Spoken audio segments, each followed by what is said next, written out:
listening to The Writing Life, interviewing real writers about making a living from their words.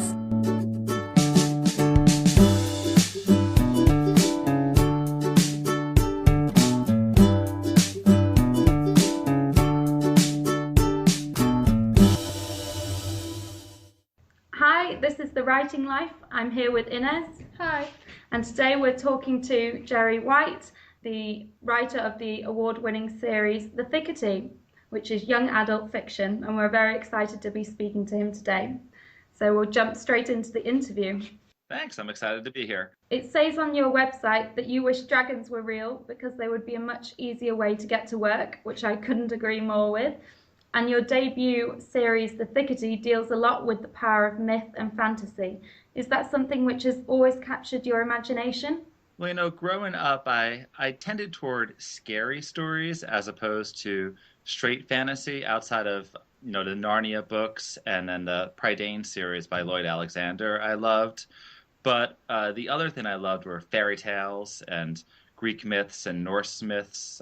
So I gravitated towards those. And, when I was really young, those had all the scariest pictures in them, too. So I like that. In your website, you tell this story about observing a panda wallpaper when you were a child and imagining stories and dialogues with the pandas. So it's obviously you have always been creating narratives since you were really young.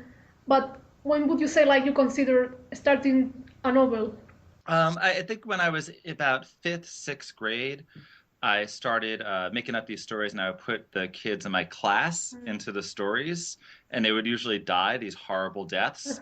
I was surprised I didn't get in trouble. So I wrote a story called Attack of the Killer Cheese Whiz, which was my first novel. I don't know if they have Cheese Whiz in England. It's this weird, cheesy, horrible for you snack food.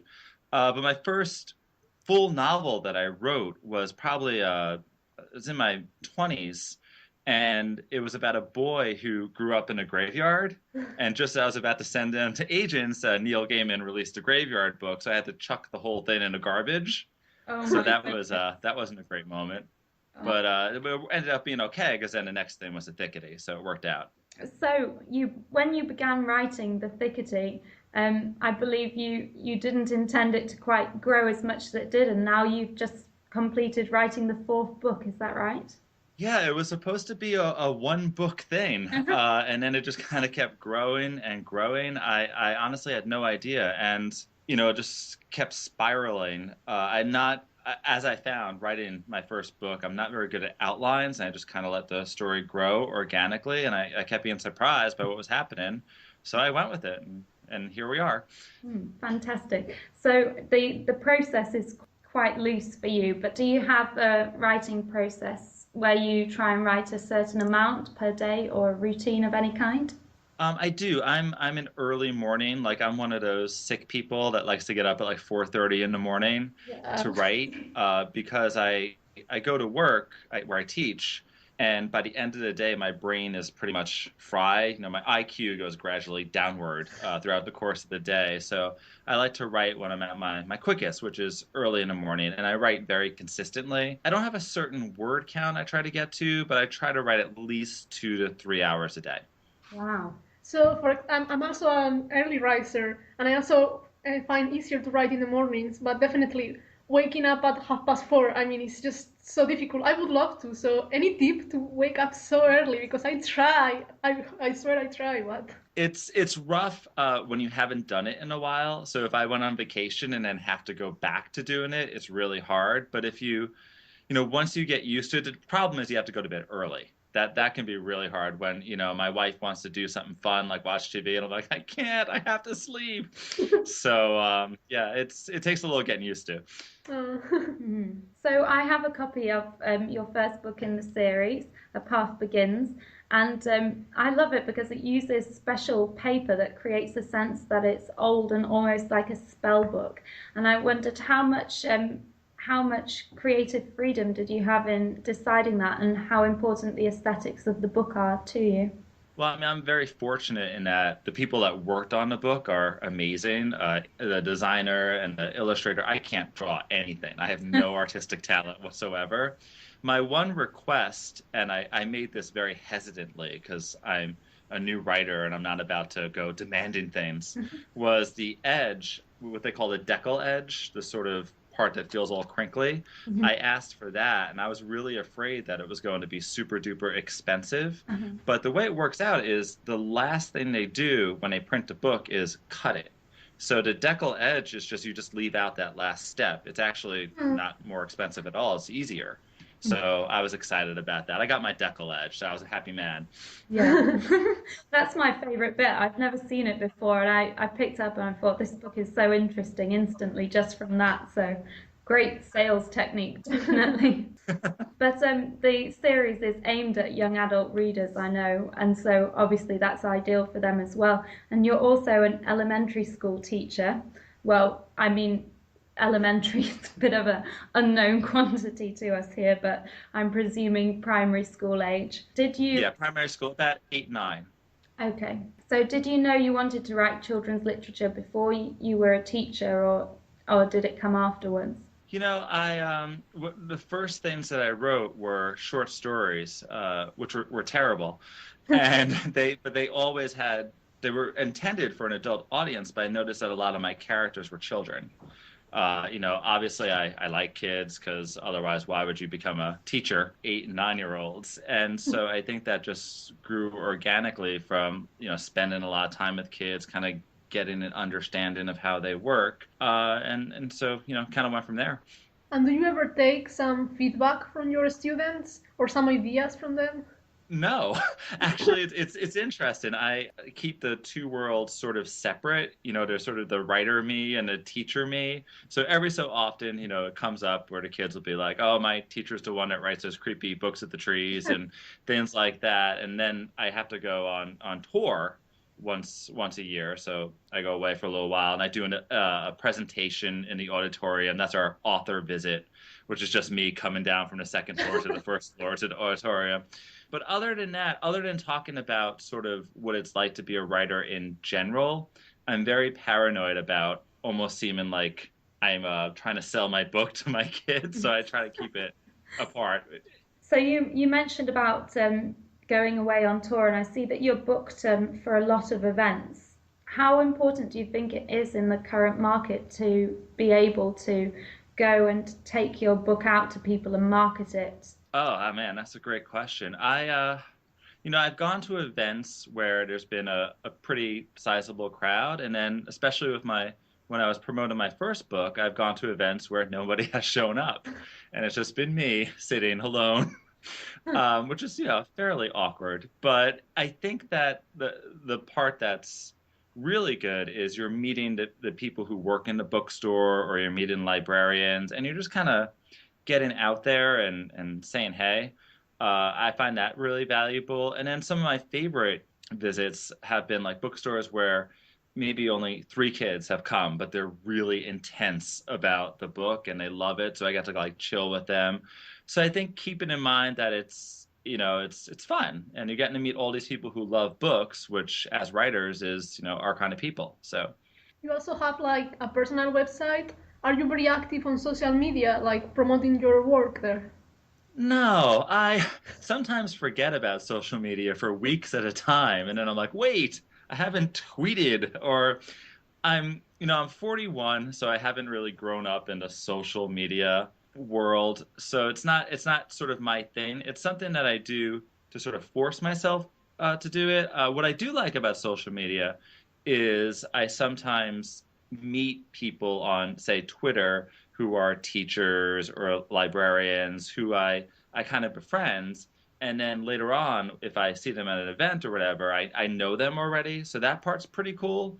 But other than that, you know, it's a lot of pressure. And I always feel like, what am I going to say? I had a hamburger tonight. You know, there's so much that doesn't need to be Yeah. said. So, Yeah.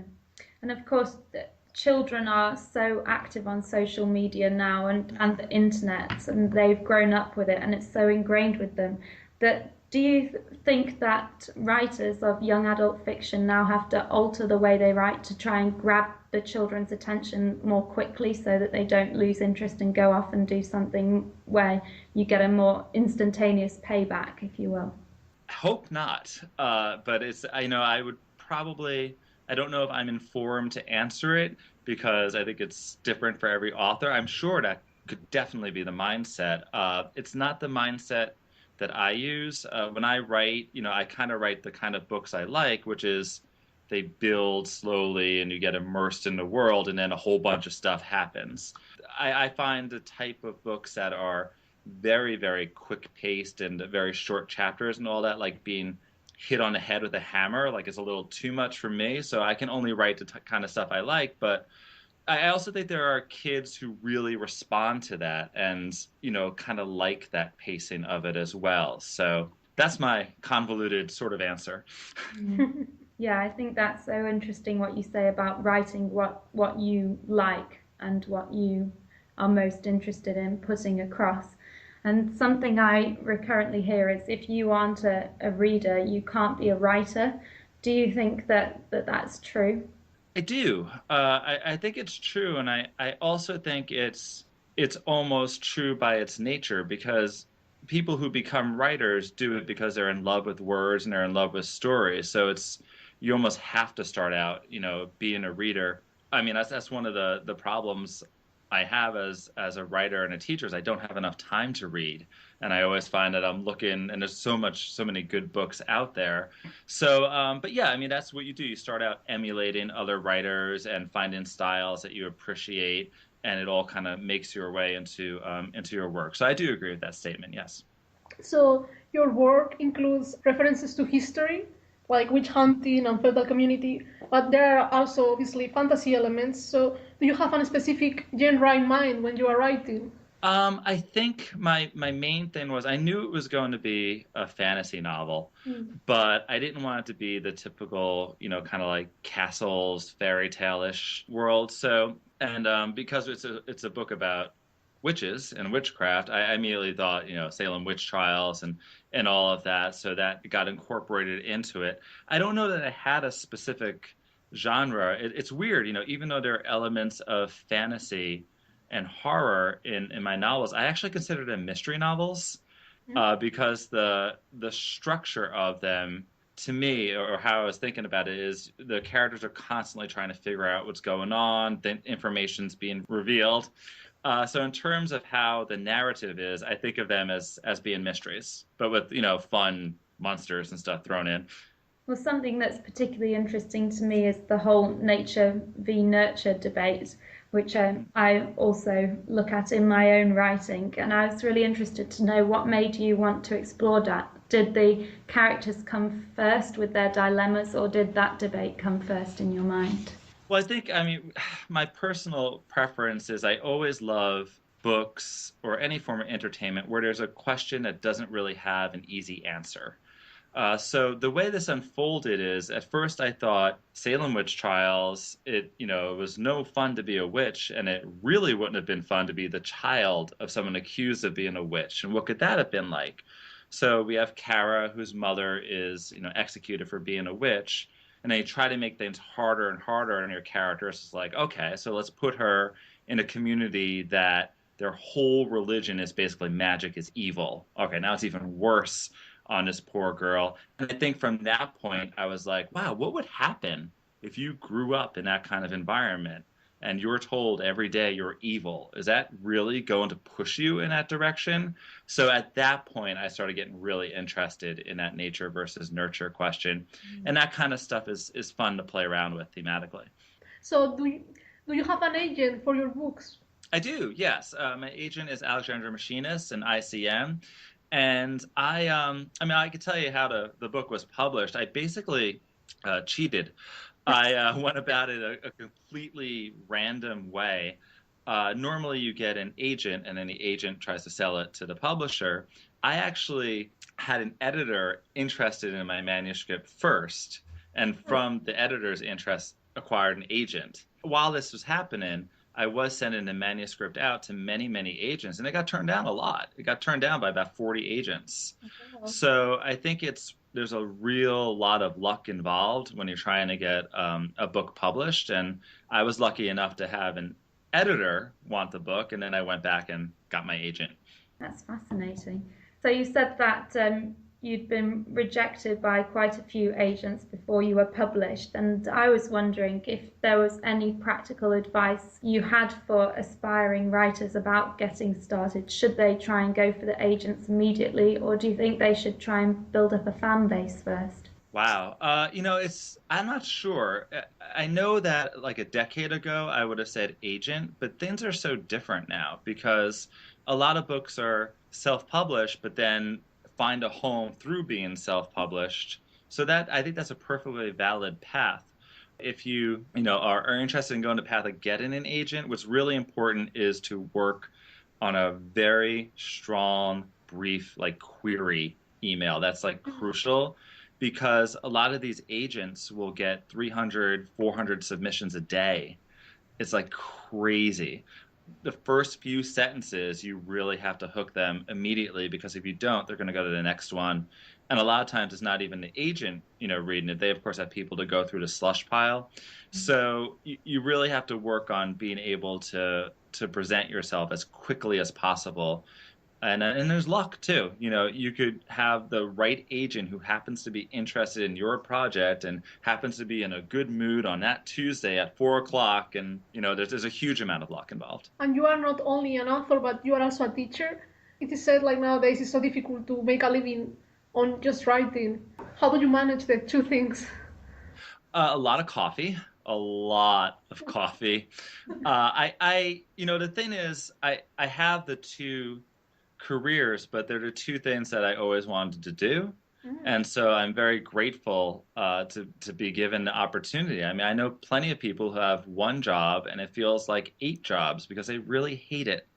I legitimately love both things I do. So it never quite feels like work. Oh, that's not true. Some days it definitely feels like work, and that was a complete lie. But I do have a lot of fun with it, and I realize how lucky I am. So I'm grateful to be a teacher, and I'm very grateful to be published. But you're not just a writer and a teacher, you're also part of a production company called Scapegoat Pictures. So could you tell us how that came about and what you do with that? Well, I had a lot of free time. So, that Scapegoat basically came about, maybe about 8 years ago. My friend, my best friend growing up, we've been friends since kindergarten. Wow. We decided just for the heck of it to make a short film called Misfortune Cookie and entered into this film competition for the Amazon.com Tribeca film competition. And there were over 1,000 entries, and we came in second place. Wow. So went back the next year for same competition, actually won. So we won $50,000 and put it all into equipment. And then we started to win all these short film competitions. And that led into making book trailers and commercials for books. So we've made, trailers for like John Grisham, Dean Koontz, Harlan Coben, and a lot of YA and middle grade writers as well. It sounds very impressive. I have to give most of the credit to my friend because he's the one who directs them and edits them. I just, come up with the scripts and stuff. So are you saying like this awesome trailer you have on YouTube, you did that? Yes. Wow. So it's kind of an advantage if you want to write a book and you happen to co-own a book trailer company. It goes together really nicely. I bet. It's a fantastic trailer, and listeners should definitely check it out. It's really brilliant. If you could travel back in time, this is kind of classic interview question. If you could travel back in time to just before you began writing your series, what would be the one piece of advice you'd want to give to yourself? One thing that I learned writing four books now is that I am an absolutely awful outliner.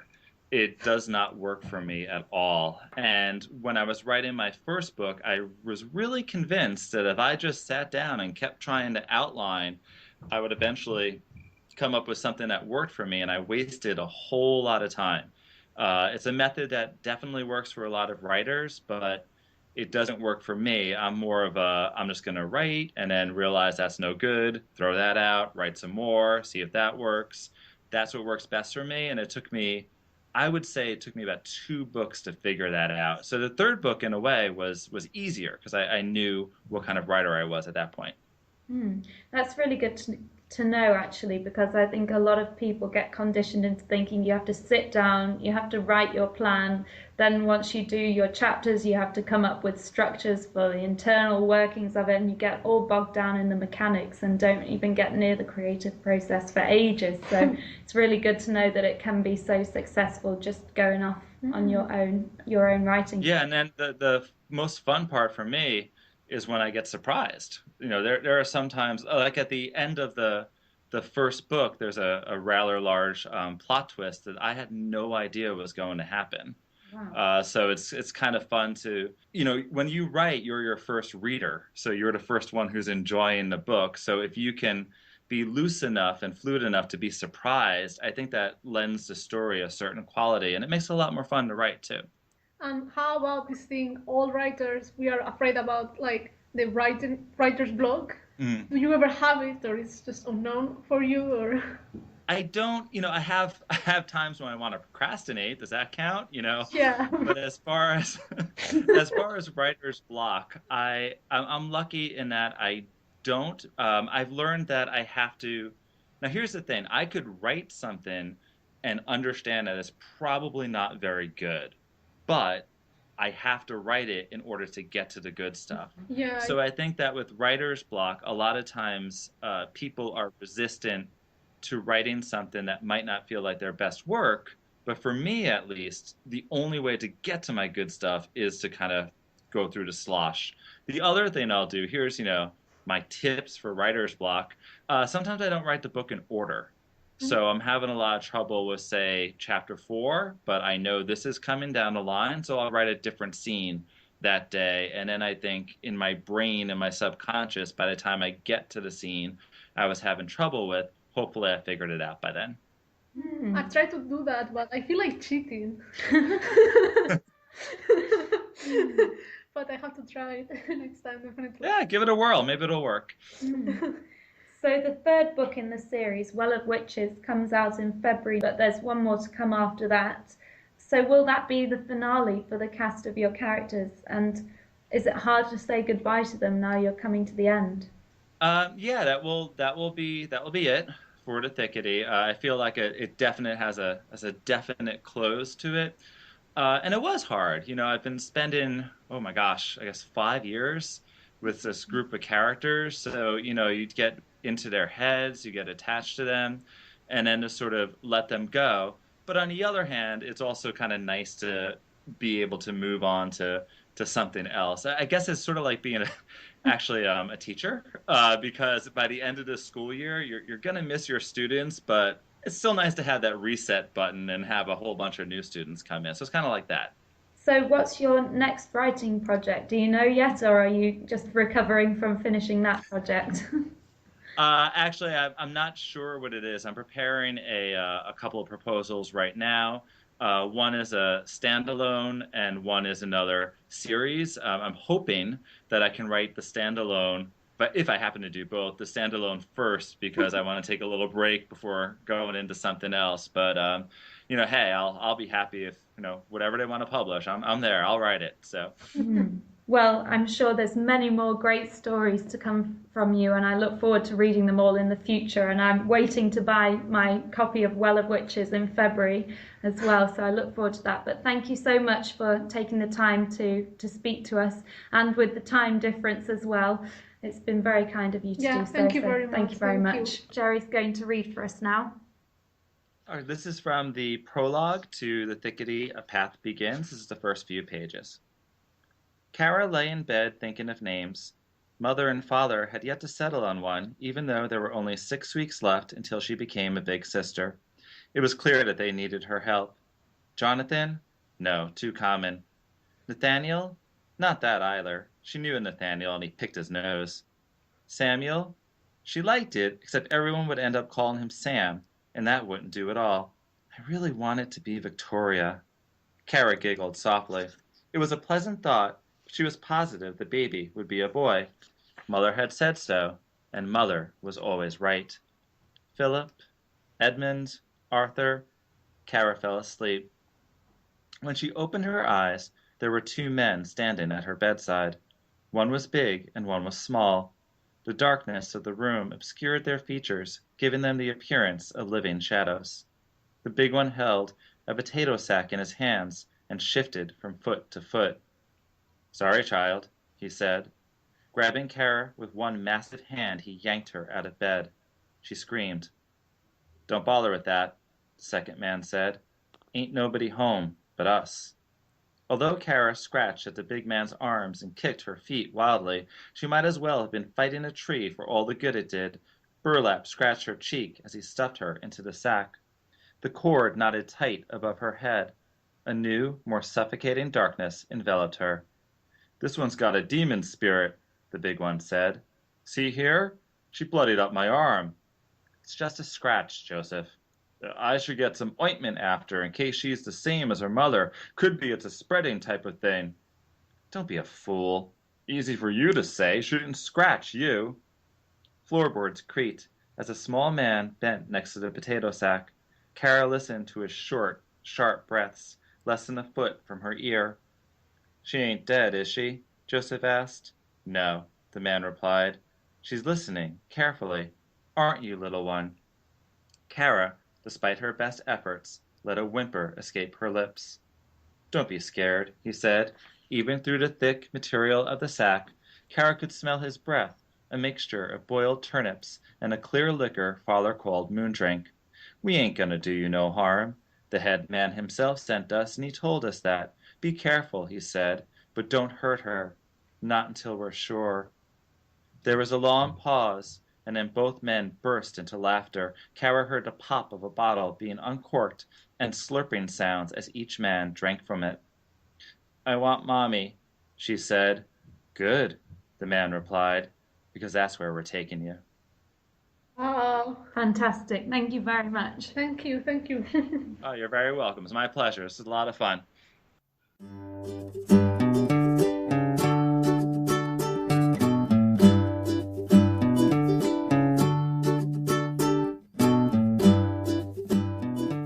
You have been listening to The Writing Live. Now we want to thank Teresa, our editor, and Yvonne, the creator of the show.